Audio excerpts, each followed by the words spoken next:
Okay, Norman. Let's go ahead and jump over here. I love it. But this is really, really good. Very interesting stuff going on here. Yes, indeed. All right. I love the angular structure. I think it loans itself quite nicely to the whole kind of climbing the corporate ladder or their lack of. Um, as we can see, this kind of escalation towards the top here.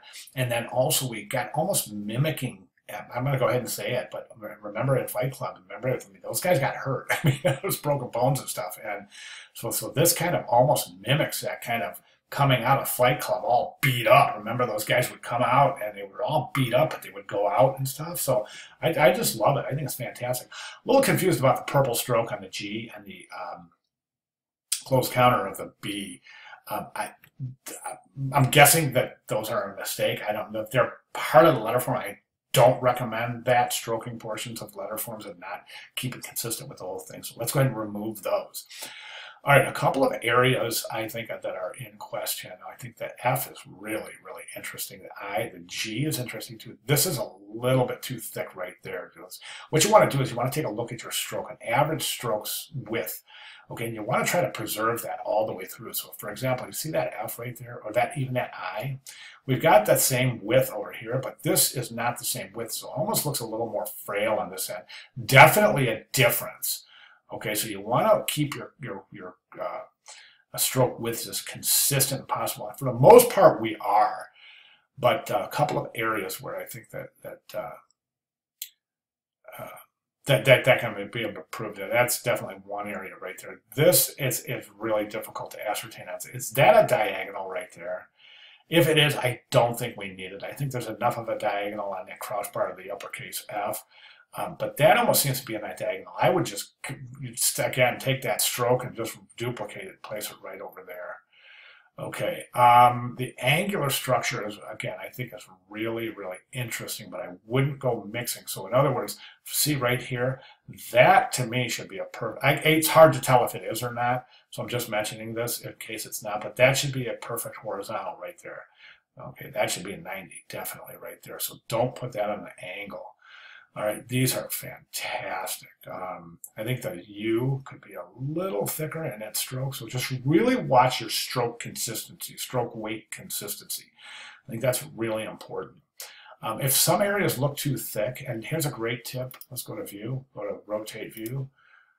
Let's see what happens when we flip it over. And I do this all the time in all sorts of design work. I'll take my design, I'll flip them upside down, sideways, I'll put them on a room, tape them on a wall, rock across the room to see how they look from a distance. I do all sorts of stuff like that. I recommend you do the same. So let's go ahead and let's go ahead and rotate that view, see how this looks. Yeah, you can see some areas right here. It looks like that's a little angular right there. That doesn't look like a true horizontal. Vertical. Same thing right there. So really take a look at this in some different perspectives to see what, I think right there looking really thick through there, like that kind of point right there. We don't really see that.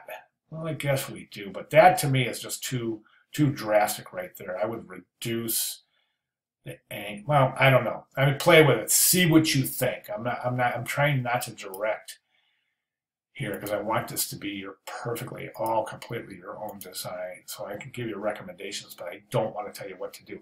So definitely go through, take a look at the consistency of your stroke widths and weights and make sure that those are pleasing visually.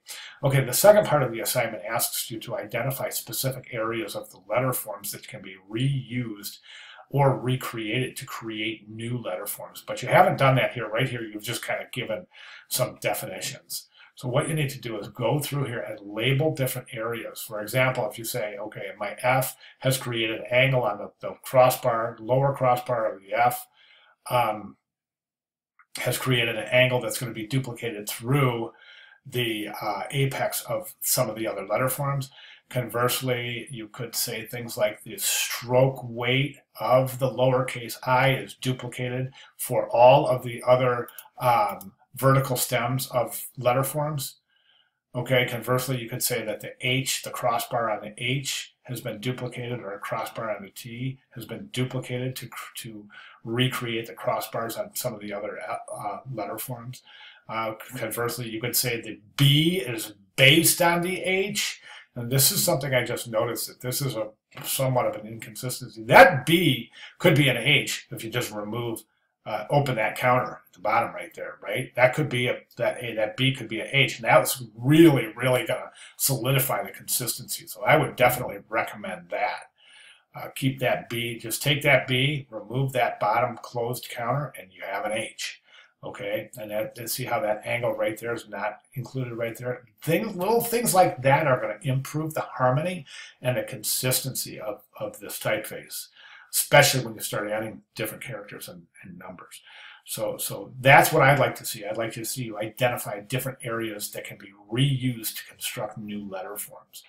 Okay, and then just go through your angles, make sure that you have enough angles here on your apexes and corners of some of the letter forms. There's enough angularity going on. I don't even know if that's a word or if I just made up a word, angularity, but there's enough angles being employed that I would highly recommend you keep things like this on the true vertical.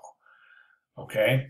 All right. Great job. If you have any questions, so yeah, in summary, so just go through, watch your consistency, and then make sure you label different areas that can be reused. All right. That's what I'm looking for your milestone submission for this particular task. You don't have to resubmit to this task unless you want to. If you do, I'll be glad to provide further comments. But that's where I see this moving forward. Fantastic. Fantastic start. Okay. All right, great job. Any questions at all, or you need clarification, please let me know. Thanks, Norman.